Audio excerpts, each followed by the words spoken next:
আমি নতুন আরেকটা রেসিপি নিয়ে তোমাদের সামনে হাজির হলাম। তো আজকের রেসিপিতে রয়েছে ঝিঙে আলু জাপানি পুঁটি মাছ দিয়ে রেসিপিটা করব। নমস্কার বন্ধুরা, গৌরী রেসিপি অ্যান্ড ব্লগ চ্যানেলে নতুন আরেকটা রেসিপি দেখার জন্য সবাইকে অনেক অনেক স্বাগত। আশা করি তোমরা ভালো আছো, আমিও ভালো আছি।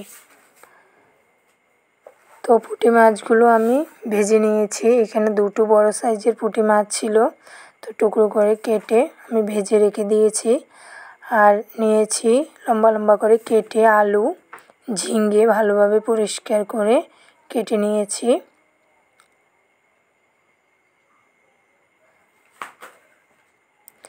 আর নিয়ে নিলাম পেঁয়াজ বাটা, আদা বাটা, কাঁচা লঙ্কা কুচি। তো মাছ ভাজার কড়াইতে আমি তেল দিয়ে দিয়েছি। তেল দিয়ে এখন পেঁয়াজ কুচি করে রেখেছি ওইটা দিয়ে দিলাম। আর বন্ধুরা, চ্যানেলে যদি নতুন হয়ে থাকো চ্যানেলটাকে সাবস্ক্রাইব করে পাশে থাকা বেল আইকনটা অন করে রাখবে নতুন রেসিপির আপডেট পাওয়ার জন্য। আর সুন্দর একটা কমেন্ট ছেড়ে যাবে, আমিও তোমাদের সাপোর্ট করব যারা আমাকে সাপোর্ট করছো। তো আলুটা দিয়ে দিলাম, দিয়ে আলুটা কিছুক্ষণ ভেজে নেব। যেহেতু ঝিঙ্গেটা একদমই নরম সবজি হয়, সময় লাগে না বেশি, তাই আলুটা কষিয়ে কিছুক্ষণ ভেজে নেব সেদ্ধ হওয়া পর্যন্ত। তো দিয়ে দিলাম হালকা একটু নুন হলুদ কালারের জন্য, দিয়ে আলুটা ভেজে নিয়েছি। এই দেখো সিদ্ধ হয়ে গিয়েছে। এখন আদা, পেঁয়াজ আর কাঁচা লঙ্কাটা দিয়ে দিলাম, দিয়ে আবারও কিছুক্ষণ কষিয়ে নেব।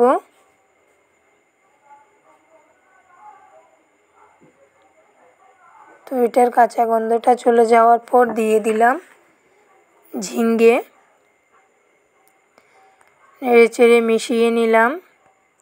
আর বন্ধুরা, আমার ঘরে একটু লাইটের প্রবলেম আছে, তাই একটু কালো কালো লাগছে, তো তোমরা কষ্ট করে দেখে নেবে। তো দিয়ে দিলাম পরিমাণ মতো হলুদ, হাফ চামচ লঙ্কা গুঁড়ো, হাফ চামচ জিরে গুঁড়ো, হাফ চামচ থেকে একটু বেশি ধনিয়া গুঁড়ো, দিয়ে নুন দিয়ে দিলাম, দিয়ে ভালোভাবে নেড়েচেড়ে মিশিয়ে নেব। আর যাতে সবজিটা লেগে না যায় তাই একটুখানি জল দিয়ে দেব। তো এখন ভালোভাবে কষিয়ে নেব সেদ্ধ হওয়া পর্যন্ত।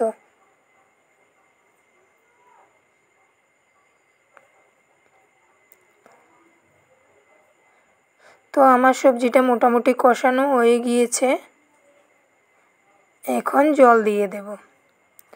তো তোমরা যে যতটা ঝোল খেতে চাও ওই পরিমাণ বুঝে জলটা দেবে। আর যখন জলটা একটু বেশি দেবে, ঝোল বেশি খাবে, তখন মশলাটা একটু বাড়িয়ে নেবে। তো ফুটে ওঠা পর্যন্ত অপেক্ষা করেছিলাম, এখন ফুটে উঠে গিয়েছে। মাছটা দিয়ে দিলাম। আর এই সবজিটা জাপানি পুঁটি মাছ দিয়ে করলে খুব ভালো লাগে, অন্য অন্য মাছ দিয়েও করা যায়। তো মোটামুটি হয়ে গিয়েছে, এখন একটু গরম মশলা গুঁড়ো দিয়ে নামিয়ে নেব। তো আজকের রেসিপিটা তোমাদের কেমন লেগেছে অবশ্যই কমেন্টে জানাবে।